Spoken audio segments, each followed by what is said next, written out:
Assalamualaikum Sobat Merenda Kisah. Di setiap kisah inspiratif, pasti ada hikmahnya. Bayangkan, seorang gadis muda, cantik, anak tunggal dari pemilik perusahaan berlian terbesar di dunia, kabur dari istana mewah di Italia. Ia tinggalkan segalanya. Harta, tahta, keluarga. Semua demi satu hal yang tak pernah ia punya. Ketulusan. Lalu di sebuah gang sempit di kota Yogyakarta, ia jatuh cinta pada seorang penjual es cendol keliling. Pria biasa. Hidup sederhana. Namun senyumnya membuat hati siapapun luluh. Apa yang sebenarnya ia cari? Cinta? Atau pelarian dari luka masa lalu? Namun sebelumnya, bagi kamu yang beragama Islam, saya sarankan untuk menuliskan sholawat Nabi Muhammad di kolom komentar. Semoga sholawat ini menjadi saksi untuk mendapat syafaat di akhirat kelak. Sebutkan juga kota asal kamu ya. Like dan subscribe ke channel ini sangat membantu. Tidak hanya menyebarkan kisah penuh hikmah, tapi juga menjadi amal jariah yang insya Allah dibalas oleh Allah Subhanahu wa Ta'ala. Chapter 1. Gadis berlian yang ingin pergi. Di sebuah kota megah yang berselimut salju bernama Milan, berdiri gedung tinggi berlapis kaca dengan simbol berlian emas di puncaknya. Gedung itu bukan hanya kantor, tapi pusat kekuasaan keluarga terkaya di Italia. Perusahaan berlian yang menguasai pasar Eropa, bahkan dunia. Pemiliknya bernama Donato Belandi. Seorang pria dingin dan penuh ambisi. Ia hanya memiliki satu anak perempuan, Sofia Bella.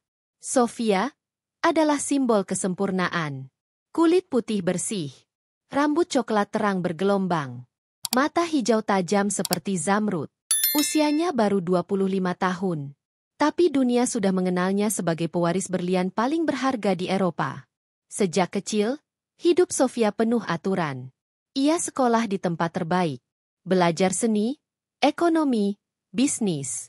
Bahkan jadwal makannya pun diatur oleh sekretaris pribadi. Semua tampak indah di luar. Tapi di dalam, Sofia hampa. Hatinya sunyi. Ia tak pernah bebas memilih apapun. Malam itu, di meja makan keluarga yang dingin, ayahnya menyampaikan sebuah keputusan. Ayah sudah atur pertemuanmu dengan Ricardo minggu depan. Sofia menoleh pelan. Siapa Ricardo? Anak dari pemilik tambang berlian Afrika Selatan, jawab Donato tanpa ekspresi. Pintar, tampan, keluarga kuat, cocok untuk masa depan perusahaan kita. Sofia menatap ayahnya. Aku tidak mencintainya. Cinta bisa menyusul, tapi stabilitas tidak bisa menunggu, tegas Donato sambil memotong daging steak di piringnya. Tak ada suara lain malam itu. Hanya denting garpu dan pisau di meja makan yang sepi. Sofia menunduk. Ia sudah terlalu sering kalah dalam perdebatan. Tapi kali ini, hatinya menjerit. Malam itu, di kamarnya yang luas dengan jendela setinggi langit-langit, Sofia berdiri menatap salju yang jatuh perlahan. Tangannya meraih ponsel. Ia membuka media sosial. Scrolling tanpa arah. Sampai matanya terhenti pada sebuah video pendek. Seorang pria sederhana sedang mendorong gerobak di jalan sempit. Ia menjual es cendol. Berpakaian biasa. Tapi senyumnya tenang dan tulus. Tak dibuat-buat. Judul video itu hanya satu kalimat. Hidup yang sederhana, tapi cukup. Sofia menatap layar itu lama. Kemudian mencari tahu. Sebuah kota kecil di Indonesia. Penuh senyum. Penuh kehangatan. Disitulah ide gila itu muncul. Ia membuka laptop. Memesan tiket pesawat ke Indonesia. Tanpa sepengetahuan siapapun. Hanya membawa paspor, ransel kecil, dan identitas palsu yang disiapkan oleh asistennya. Untuk pertama kalinya dalam hidupnya, Sofia memilih pergi. Meninggalkan Milan. Meninggalkan dunia berlian. Dan mencari arti kebebasan di kota yang tak pernah ia kenal sebelumnya. Chapter 2. Langkah pertama di tanah asing. Pesawat mendarat di Bandara Internasional Yogyakarta dengan tenang. Langit sore itu biru. Matahari menyusup dari balik awan. Berbeda dari dinginnya Milan yang baru saja Sofia tinggalkan. Sofia melangkah keluar dari terminal dengan ransel kecil di punggungnya. Tidak ada koper. Tidak ada pengawal. Tidak ada pengakuan siapa dirinya. Ia hanya seorang perempuan asing, berkulit terang, berambut panjang, dan wajah yang sedikit bingung. Bahasa Indonesia masih asing di telinganya. Tapi hatinya terasa ringan. Seorang sopir taksi menghampirinya. "Mau kemana, Mbak?" Sofia tersenyum canggung. "Jogja City, please." Sopir itu tertawa kecil. "Oh, ke kota Jogja. Ayo naik." Sepanjang jalan menuju kota, Sofia duduk diam di kursi belakang. Ia memandangi jalanan. Sawah membentang. Anak-anak bermain di pinggir jalan. Warung-warung kecil berdiri seadanya. Semua tampak sederhana. Tapi entah mengapa, hatinya terasa hangat. Setibanya di kawasan Malioboro, jalanan ramai oleh pejalan kaki dan pedagang kaki lima. Sofia turun dari taksi, menarik napas dalam-dalam, lalu mulai berjalan kaki sambil menarik ranselnya. Langkahnya terhenti di depan sebuah warung kopi kecil di pinggir gang. Kursi kayu panjang. Dinding sederhana. Aroma kopi menyambutnya. Ia duduk pelan. Seorang ibu paruh baya menghampirinya.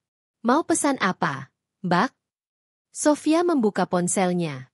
Ia menunjuk satu tulisan di papan menu. "Kopi susu." Ucapnya pelan, terbata. Tak lama, segelas kopi hangat datang. Rasanya tidak seperti kopi mahal di kafe mewah Milan. Tapi ada ketenangan yang sulit dijelaskan di setiap tegukan. Ia duduk lama, mengamati sekitar. Wajah-wajah ceria berlalu lalang. Anak-anak berlarian. Orang-orang bercakap santai. Tidak ada tekanan. Tidak ada kamera. Tidak ada pembicaraan bisnis. Saat matahari mulai tenggelam, Sofia berjalan menuju gang sempit di pinggir kota. Ia mencari penginapan. Bukan hotel bintang 5, tapi rumah kecil sederhana. Tanpa AC, tanpa lift. Hanya kamar bersih dan kasur empuk. Pemilik penginapan menyambutnya dengan ramah. "Mau berapa malam, Mbak?" Sofia membuka aplikasi penerjemah. Mengetik satu kata. "Malam." Pemilik itu tertawa kecil. "Monggo masuk, Mbak." Sofia masuk kamar. Meletakkan ransel. Duduk di kasur. Menghela napas panjang. Ia merasa bukan sedang bersembunyi. Tapi seperti sedang kembali ke tempat yang sejak lama ia cari. Tempat yang sederhana, tapi jujur. Malamnya, ia berjalan keluar. Suasana Jogja malam hari begitu berbeda. Lampu-lampu jalanan menyala redup. Angkringan ramai oleh tawa dan obrolan. Di tengah gang, matanya kembali menangkap sosok pria sederhana. Ia sedang mendorong gerobak kayu dengan tulisan kecil, "Es cendol segar." Bajunya lusuh, tapi bersih. Wajahnya penuh keringat, tapi tetap tersenyum. Seorang anak kecil berlari dan memanggilnya. "Mas Saiful, aku mau cendolnya banyak gula ya." Sofia tertegun. Jantungnya berdetak pelan. Nama pria itu, Saiful. Dan tanpa ia sadari, langkah pertamanya menuju kisah yang tak pernah ia duga baru saja dimulai. Chapter 3. Senyum di balik gerobak es cendol. Pagi hari di Yogyakarta datang dengan hangat. Cahaya matahari menembus celah jendela kamar kecil tempat Sofia menginap.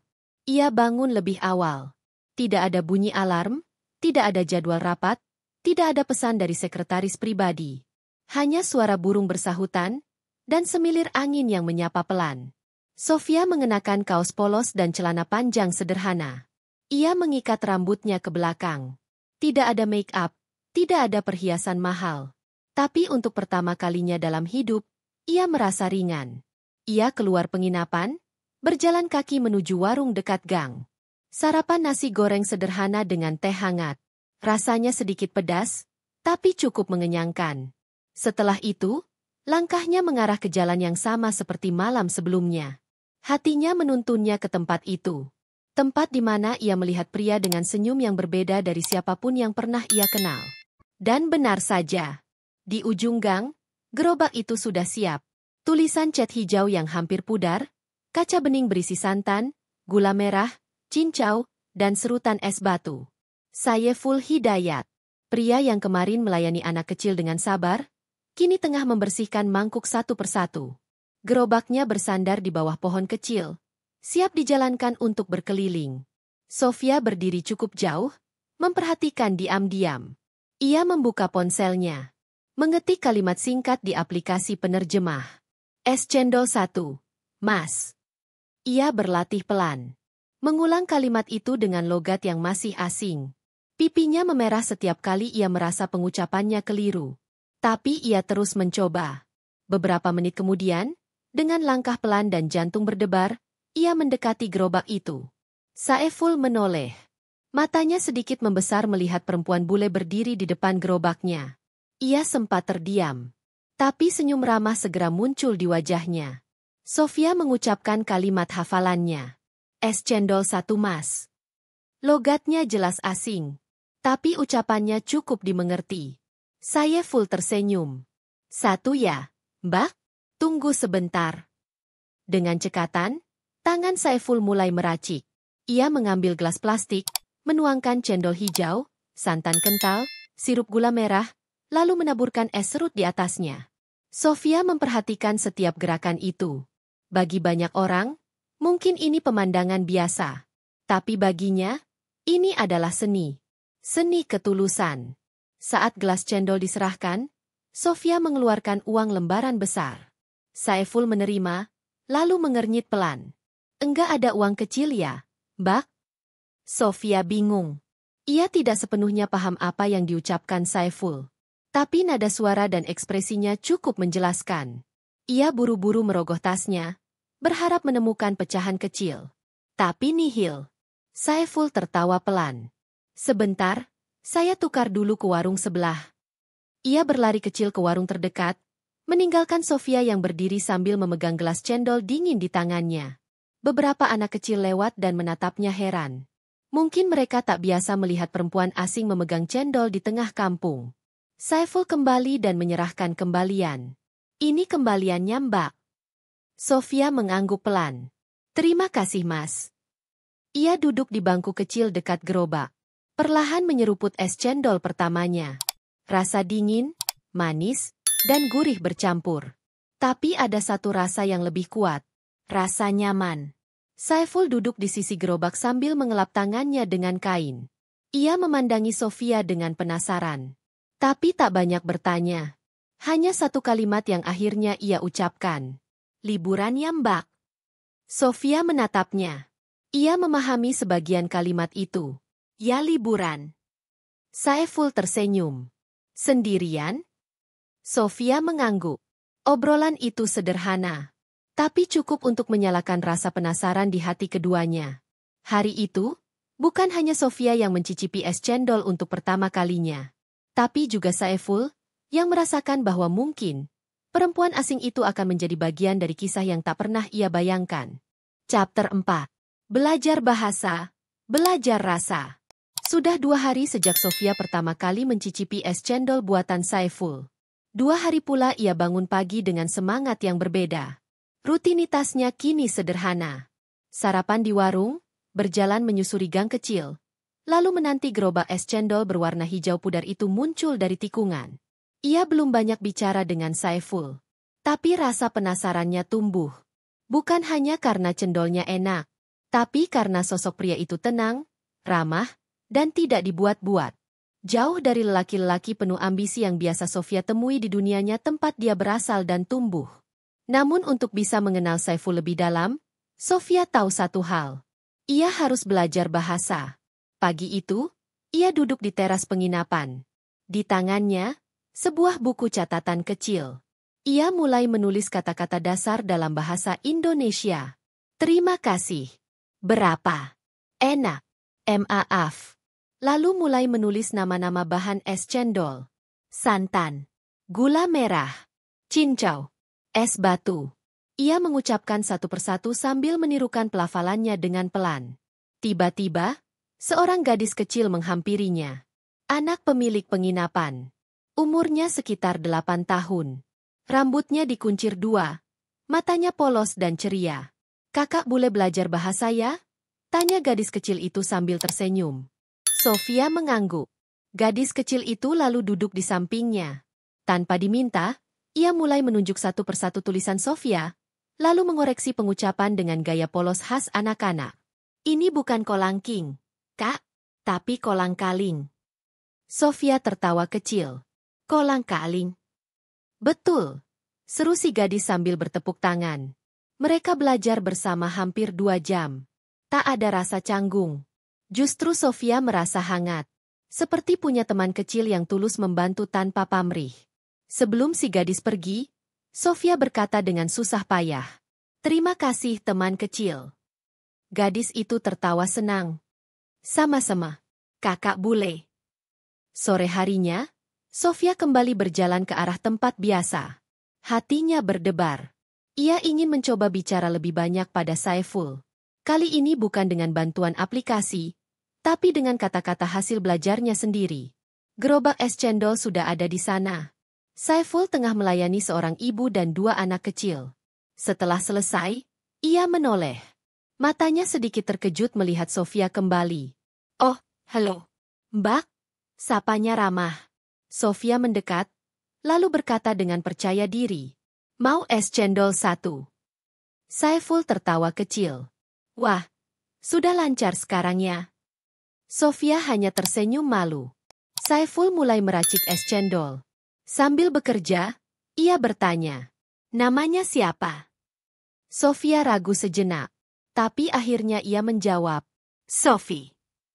Ia memilih nama panggilan yang lebih mudah. Lebih aman. Saiful mengangguk. Saya Saiful. Sofi. Saiful. Sofia mengulang pelan, lalu tersenyum. Ketika es cendol diserahkan, Sofia duduk seperti biasa. Tapi kali ini, ia berani bertanya sambil menunjuk salah satu isi cendol. Ini apa? Saiful menjawab, itu kolang-kaling, dari pohon aren. Sofia mencatat di ponselnya. Kolang-kaling. Saiful tertawa kecil. Bukan kaleng-kaleng, ya? Sofia tidak paham, tapi ikut tertawa karena ekspresinya lucu.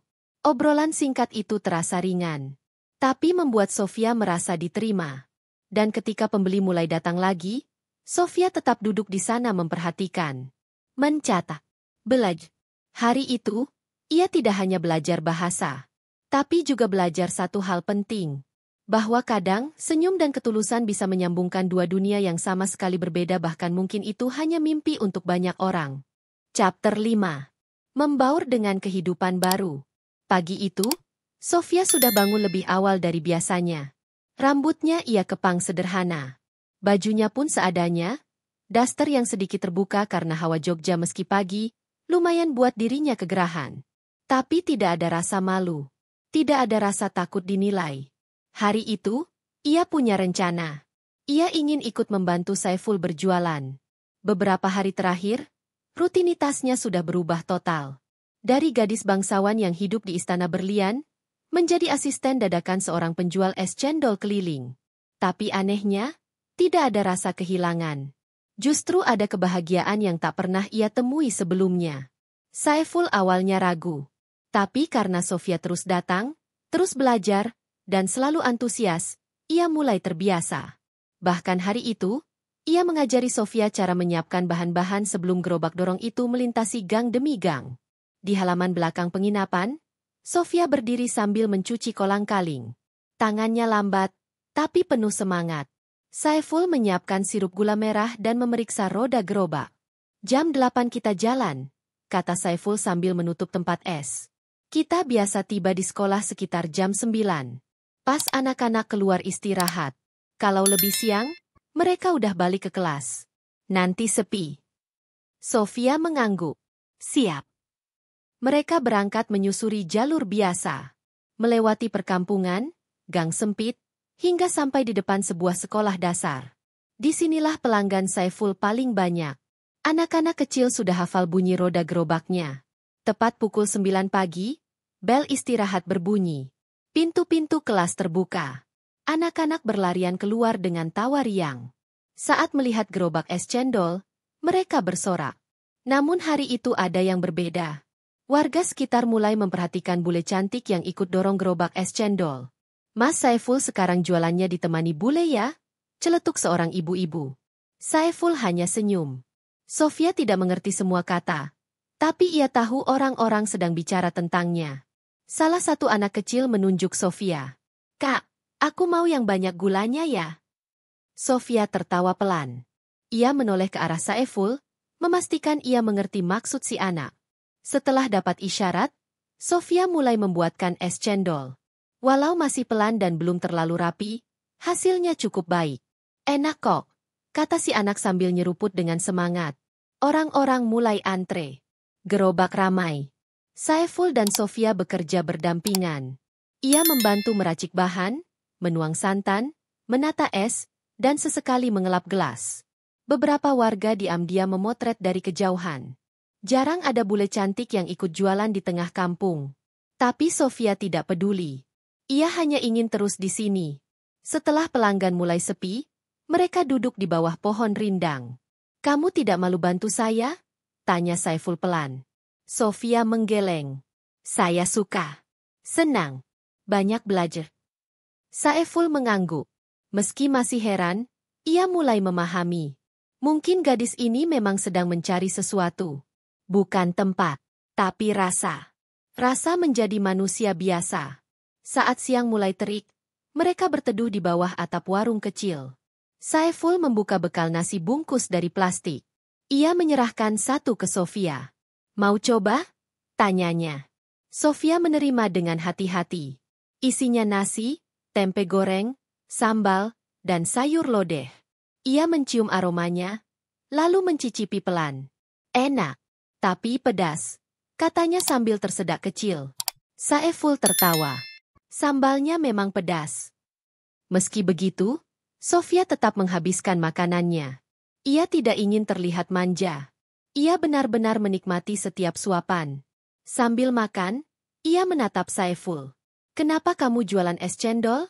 Tanyanya pelan. Saiful menoleh. Sedikit terkejut. Tapi ia menjawab dengan tenang. Dulu saya kerja bangunan. Kaki saya sempat cedera. Enggak bisa angkat berat. Akhirnya saya pilih jualan. Modal kecil, tapi cukup buat hidup. Sofia mendengarkan dengan sungguh-sungguh. Baginya, cerita itu seperti potongan kehidupan yang tidak pernah ia kenal. Di dunia tempat ia tumbuh, segalanya mudah. Segalanya tersedia. Tapi di sini setiap orang berjuang. Dengan tangannya sendiri. Orang Italia tidak biasa hidup seperti ini, gumamnya. Saiful tersenyum. Mungkin orang Jogja juga nggak biasa lihat bule jualan es cendol. Mereka tertawa bersama. Bukan tawa basa-basi, tapi tawa ringan yang lahir dari kenyamanan. Saat sore mulai turun, mereka mendorong gerobak kembali ke tempat semula. Beberapa warga menyapa. Anak-anak melambai. Sesampainya di dekat penginapan, Saiful bertanya, "Besok kamu masih ikut?" Sofia menjawab cepat, "Ya, saya suka." Saiful tidak berkata apa-apa lagi. Tapi dalam hatinya, perlahan tumbuh sesuatu yang tidak ia duga. Mungkin, perasaan itu akan tumbuh pelan-pelan. Seperti cendol yang larut di santan. Lembut, tapi membekas. Chapter 6. Saat hati mulai bergetar. Hari-hari Sofia di Jogja mulai berjalan seperti rutinitas baru yang ia nikmati. Ia sudah hafal jalur gerobak es cendol, tahu jam-jam ramai pelanggan, bahkan mulai mengenali nama anak-anak kecil yang setiap hari menunggu di pinggir jalan. Bagi Saiful, kehadiran Sofia awalnya adalah kejutan. Tapi kini, ia mulai merasa ada yang hilang kalau sehari saja gadis itu tidak muncul. Setiap pagi, ia mengecek gerobaknya sambil melirik ke arah jalan masuk penginapan. Kalau belum melihat Sofia, rasanya seperti ada yang kurang. Hari itu cuaca mendung. Angin bertiup pelan. Saiful tetap berangkat seperti biasa. Di tengah perjalanan, Sofia muncul dari balik gang kecil sambil membawa tas belanja. Isinya gelas plastik dan sendok-sendok baru. "Aku beli ini untuk kita," katanya dengan logat khas sambil mengangkat plastiknya. Saiful menerima dengan ragu. "Kamu beli gelas?" Sofia mengangguk. "Yang kemarin pecah 2. Saiful tersenyum. "Terima kasih, Sofia. Tapi kamu nggak harus beli semua ini." Sofia menjawab pelan. "Saya mau bantu." Mereka berhenti di bawah pohon rindang di dekat sekolah dasar. Beberapa anak berlarian memanggil nama mereka. "Mas Saiful, Kak Sofi, aku mau cendol 2." Mereka mulai melayani pembeli. Tangan mereka kini sudah kompak. Saiful menyendok bahan, Sofia menuang santan, lalu menyerahkan gelas plastik dengan senyum yang tulus. Warga mulai akrab. Anak-anak makin lengket. Setelah pelanggan selesai, mereka duduk di bangku kayu yang biasanya dipakai istirahat. Hujan rintik-rintik mulai turun. Daun-daun terembesi bergetar pelan. Di Italia hujan salju. Ucap Sofia pelan sambil melihat langit mendung. Saiful menatapnya. Di sini hujan air. Tapi kadang juga bikin sendu. Sofia tersenyum kecil. Ia mengeluarkan botol kecil dari tasnya. Botol kaca bening, berisi cairan kuning keemasan. Ini madu Italia. Aku bawa dari Milan. Ia menyerahkannya ke tangan Saiful. Buat kamu. Campur teh enak. Saiful menerimanya pelan. Terima kasih, Sofia. Sore itu mereka tak banyak bicara. Tapi suasana di antara mereka tidak canggung. Ada kenyamanan yang tumbuh perlahan-lahan. Tidak banyak kata, tapi cukup untuk membuat hati tenang. Keesokan harinya, hal yang tidak biasa terjadi. Saat mereka baru saja selesai melayani pembeli di dekat pasar kecil, seorang pria muda berpakaian rapi datang. Ia berdiri agak jauh sambil memotret mereka dengan ponsel. Kemudian ia mendekat. Mas, boleh tanya sebentar? Katanya dengan nada sopan. Saiful bingung. Tanya soal apa, Mas? Pria itu tersenyum. Bule yang sering bantu jualan ini siapa ya? Banyak yang penasaran. Saya dari media lokal. Mau buat liputan. Sofia terdiam. Ia belum paham penuh maksud percakapan itu. Tapi melihat ekspresi Saiful yang mulai tidak nyaman, ia tahu ini bukan kabar baik. Saiful menggeleng. Maaf, Mas. Teman saya ini tidak ingin masuk berita. Kami cuma jualan biasa. Pria itu tetap memotret gerobak, lalu pergi begitu saja tanpa permisi. Sofia bertanya pelan. Ada masalah? Saiful menjawab tenang. Ada yang mau buat berita tentang kamu. Sofia menunduk. Wajahnya gelisah. Saya nggak suka kamera. Enggak mau orang tahu saya di sini. Saiful mengangguk. Aku ngerti. Hari itu mereka menyelesaikan jualan lebih cepat dari biasanya. Sofia tidak banyak bicara. Saiful pun hanya menjawab seperlunya. Tapi dalam hati masing-masing, mulai muncul rasa khawatir. Dunia luar mulai menyadari keberadaan Sofia. Dan itu bisa jadi ancaman. Malam harinya, Sofia duduk di teras penginapan. Ia membuka ponselnya. Sebuah pesan masuk dari nomor tak dikenal. Is this really you, Sofia Bella? Are you in Indonesia? Ia menutup ponsel cepat-cepat. Jantungnya berdegup kencang. Satu hal pasti. Kepergiannya dari Milan sudah mulai tercium. Chapter 7. Cinta yang menuntun pada cahaya. Sejak hari itu, Sofia mulai mengurangi waktu di luar. Ia lebih sering duduk di teras penginapan, memandangi langit sore sambil memegang buku catatannya yang mulai penuh oleh tulisan tangan sendiri. Namun ada satu hal yang tak bisa ia abaikan. Namanya Saiful Hidayat. Hari-harinya kini selalu dimulai dengan menanti suara roda gerobak, dan diakhiri dengan senyum sederhana pria itu yang tulus tanpa kepura-puraan. Sofia melihat sesuatu dalam diri Saiful yang tak pernah ia temui di dunia sebelumnya. Kesederhanaan, keteguhan, dan satu hal yang begitu asing, tapi perlahan menggetarkan hatinya. Ketundukan pada Allah. Ia sering melihat Saiful berhenti sejenak di tengah dagangannya. Mengambil air wudhu di masjid kecil dekat lapangan, lalu berdiri di atas sajadah lusuh. Rukuk, sujud, diam, khusyuk. Bahkan kadang saat hujan rintik turun, dan jalanan mulai sepi, ia tetap memilih untuk sholat lebih dulu, sebelum membereskan gerobaknya. Sofia tidak mengerti apa yang ia baca, tapi ia mengerti apa yang ia rasakan. Ketenangan. Pada suatu malam, Sofia duduk di pinggir jalan, tidak jauh dari tempat Saiful biasa menyimpan gerobaknya. Ia memandang pria itu dari kejauhan. Saat Saiful selesai sholat dan melipat sajadahnya, ia mendekat pelan-pelan. Saiful boleh tanya? Ucapnya pelan. Saiful menoleh. Tentu. Apa? Kamu, kenapa sholat setiap hari meski capek, hujan, atau sibuk? Saiful tersenyum. Wajahnya tenang. Karena hidup ini, bukan hanya tentang dunia, Saya percaya hidup ini cuma sebentar. Dan semua ini nanti akan diminta pertanggungjawaban. Sofia menatapnya dalam. Kamu tidak takut miskin? Takut. Tapi saya lebih takut kalau Allah tidak ridho. Rezeki bisa dicari. Tapi berkah itu datangnya dari yang di atas. Sofia diam. Kata-kata itu menancap di hatinya. Ia mengangguk pelan, lalu menatap langit gelap malam Jogja yang bertabur bintang. Malam itu, Sofia tidak langsung kembali ke kamar. Ia duduk lama di pelataran masjid kecil dekat penginapan. Matanya basah. Tapi bukan karena sedih. Karena hatinya mulai bergetar. Malam berikutnya, ia datang ke tempat yang sama. Duduk diam.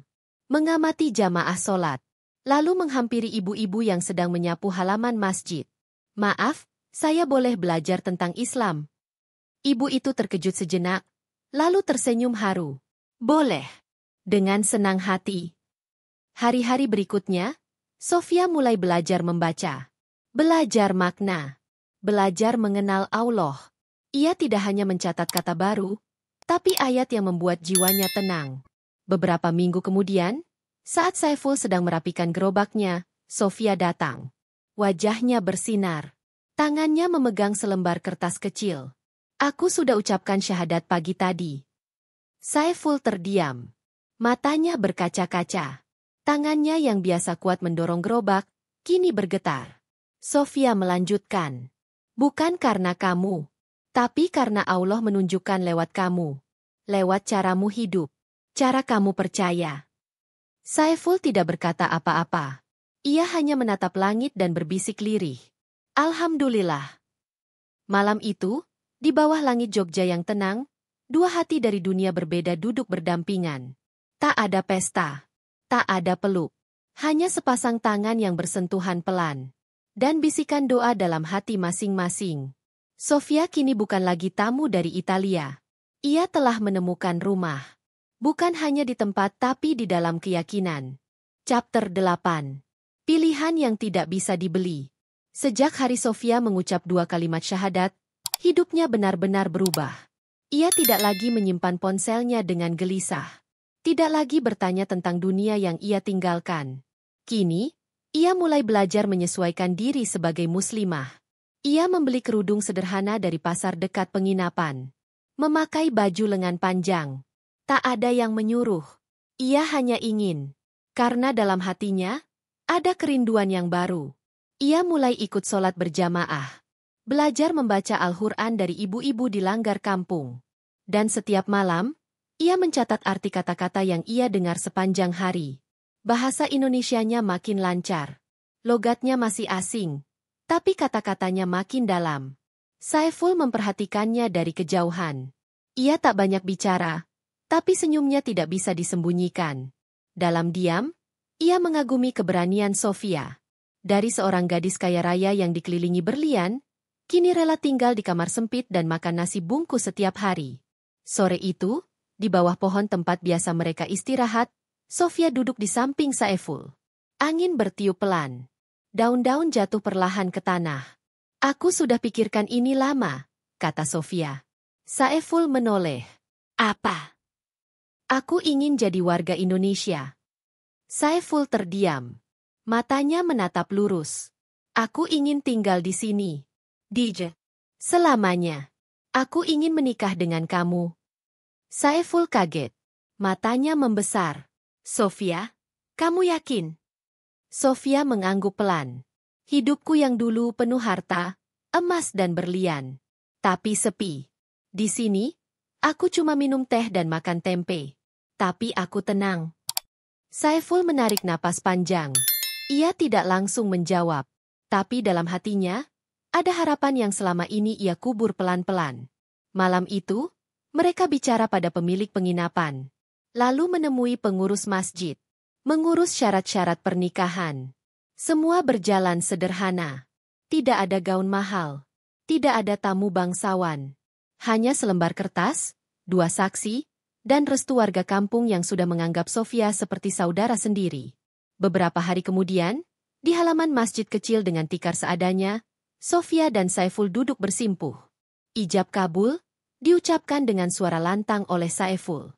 Sofia menahan air mata. Tangannya menggenggam cincin kecil dari perak yang mereka beli di pasar Beringharjo. Warga kampung bersorak kecil, menepuk tangan, dan mengucap syukur. Selamat ya, Mas Saiful, Mbak Sofia.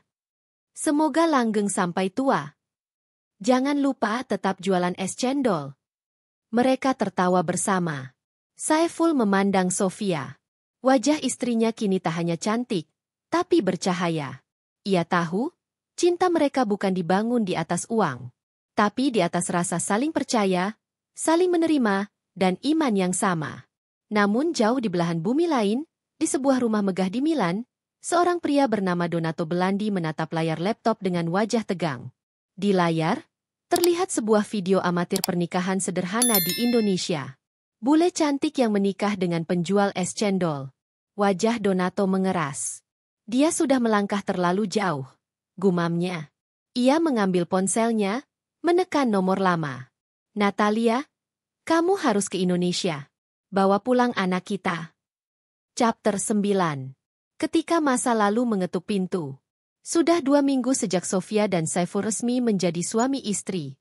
Kehidupan mereka berjalan pelan, hangat, dan penuh kesederhanaan. Tidak ada bulan madu ke luar negeri. Tidak ada hotel mewah. Hanya gerobak es cendol, tawa anak-anak, dan doa yang terus mereka panjatkan dalam diam. Setiap pagi mereka berdua menyiapkan bahan. Kolang-kaling dicuci bersih. Santan disaring halus. Es batu dihancurkan dengan alat sederhana. Sofia makin terampil meracik. Saiful makin terbiasa berbagi ruang dengan perempuan yang kini resmi menjadi istrinya. Warga semakin akrab. Anak-anak makin lengket. Bahkan ada yang mulai memanggilnya Ibu Cendol. Sofia tertawa setiap kali mendengar panggilan itu. Namun kebahagiaan itu diuji lebih cepat dari yang mereka bayangkan. Suatu pagi yang cerah, saat mereka sedang menyapu halaman kontrakan, sebuah mobil besar berplat luar negeri berhenti di depan gang kecil. Warga sekitar langsung menoleh. Beberapa mengintip dari balik jendela. Dari dalam mobil, keluar 2 pria tinggi berbadan tegap dan seorang wanita paruh baya berpenampilan anggun. Rambut coklat tua disanggul rapi. Kacamata hitam besar menutupi sebagian wajahnya. Di tangannya, sebuah tas kulit asli Italia. Sofia yang sedang menyapu, perlahan membeku. Pegangan sapu di tangannya gemetar. Wajahnya memucat. Kakinya terasa kaku. Saiful menoleh, lalu mendekat. Sofia, kamu kenapa? Sofia tak menjawab. Matanya tak lepas dari wanita yang kini berdiri hanya beberapa meter darinya. Ibunya. Natalia Belandi. Sang istri dari Donato. Wanita yang selama ini diam terhadap keputusan suaminya. Tapi kini berdiri langsung di depan kontrakan sempit, tempat anaknya tinggal bersama seorang lelaki sederhana dari Indonesia. Natalia menatap sekeliling dengan ekspresi kaku. Tembok rumah yang catnya mengelupas. Kabel listrik yang menggantung sembarangan. Suara tukang bakso yang lewat. Semuanya asing baginya. Sofia maju perlahan. Suaranya nyaris tak terdengar. Mama. Natalia melepas kacamatanya perlahan.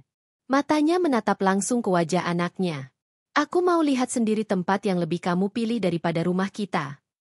Saiful berdiri di samping Sofia, menunduk sopan. Selamat pagi, Bu, ucapnya pelan. Natalia mengangguk kecil. Tatapannya cepat mengamati penampilan Saiful. Pakaian lusuh, tangan kasar, tapi matanya jernih dan penuh keyakinan. Sofia cepat berkata, Mama ini suamiku. Namanya Saiful. Hening beberapa detik. Hanya suara ayam tetangga dan derit roda gerobak dari kejauhan yang terdengar. Natalia akhirnya bicara. Suaranya pelan, tapi tajam. Papa sangat marah. Kamu tahu itu, kan? Kamu bawa nama keluarga kita, dan menikah dengan orang yang bahkan tak punya alamat tetap. Sofia menatap ibunya. Wajahnya tegas. Aku tidak menyesal, Ma. Natalia tidak membalas. Ia hanya berkata pelan, ajak aku masuk. Mereka bertiga masuk ke dalam kontrakan sederhana. Ruangan itu sempit. Hanya ada 2 kursi plastik, 1 tikar tipis, dan meja kecil dari kayu lapuk. Tapi semuanya bersih, rapi. Natalia duduk. Matanya menyapu ruangan. Tempat ini jauh dari kata layak. Tapi kamu tidak tampak marah. Sofia duduk di depannya. Karena aku bahagia. Di sini, aku bisa bernapas. Natalia membuka tasnya.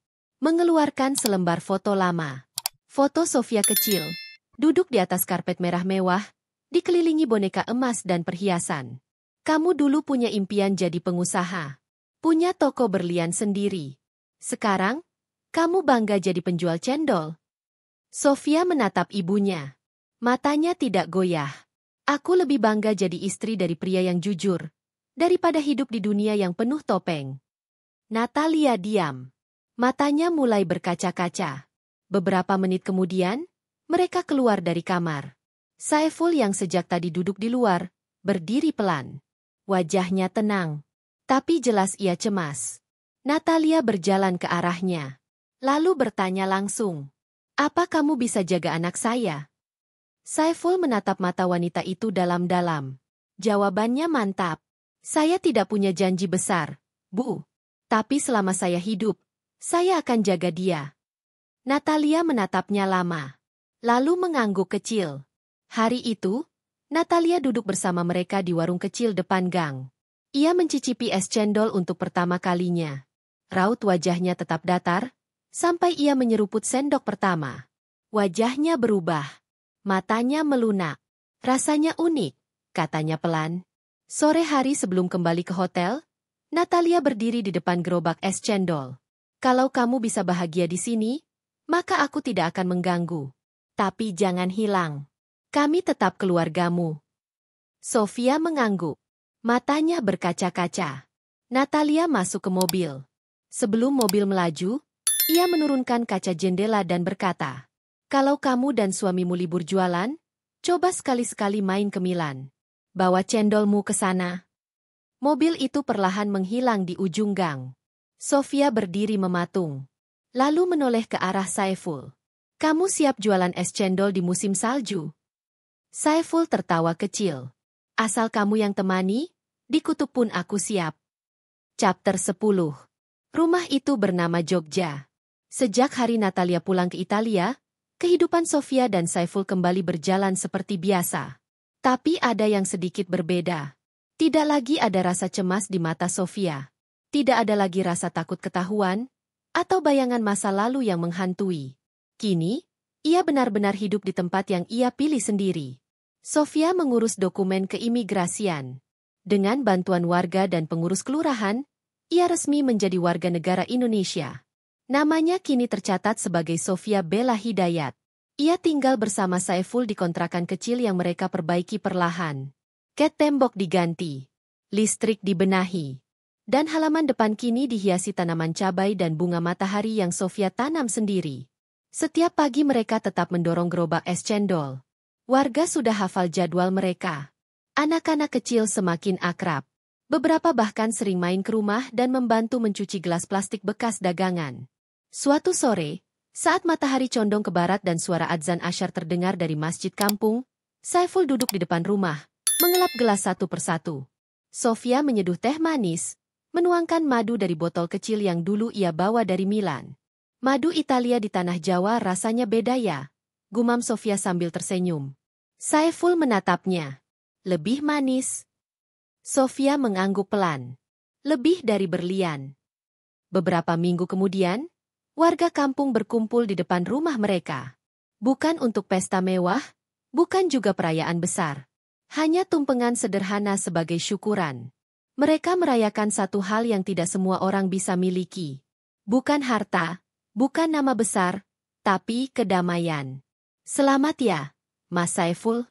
Mbak Sofia, semoga langgeng sampai tua. Jangan lupa tetap jualan es cendol. Mereka tertawa bersama. Saiful menggenggam tangan Sofia di tengah tawa warga. Tidak ada sorot kamera. Tidak ada tamu penting. Tapi ada satu hal yang terasa penuh. Hati yang lapang. Sofia melihat sekeliling. Anak-anak kecil duduk di tikar, nyeruput es cendol sambil tertawa.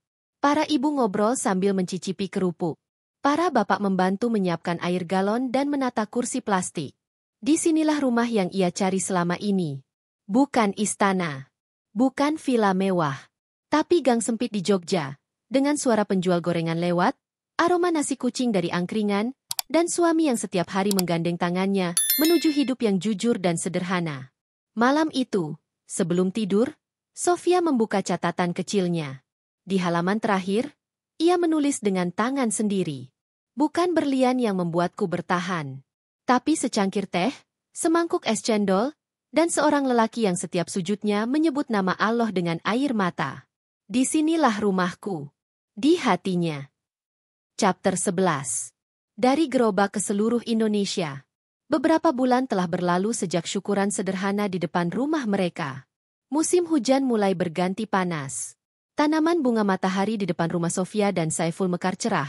Seperti kehidupan mereka yang kini tak lagi dibayang-bayangi masa lalu. Suatu sore, saat mereka sedang beres-beres habis jualan, ponsel Sofia berdering. Nama yang muncul di layar membuat jantungnya berdegup pelan. Tap. Dengan tangan gemetar, Sofia mengangkat panggilan video itu. Di layar, wajah Donato Belandi muncul. Tak lagi setegang dulu. Kini, ada senyum kecil di ujung bibirnya. Sofia. Katanya pelan. Papa minta maaf. Mungkin dulu terlalu keras. Tapi sekarang, Papa hanya ingin kamu bahagia. Sofia menahan air mata. Aku sudah bahagia, Pak. Donato mengangguk. Lalu ia menggeser layar, memperlihatkan sebuah ruang rapat di kantornya. Di atas meja, terlihat satu map tebal dan beberapa lembar dokumen. Papa tidak bisa tarik kamu kembali. Tapi Papa bisa dukung jalan hidup kamu.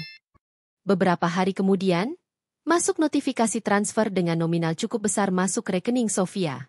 Bukan sebagai warisan, tapi sebagai bentuk restu dan kepercayaan. Dana itu ia gunakan bukan untuk membeli rumah mewah, tapi untuk satu hal yang sejak dulu ingin ia lakukan bersama Saiful. Membangun warung es cendol. Mereka menyewa satu kios kecil di pinggir jalan strategis. Memberi nama yang sederhana, tapi bermakna.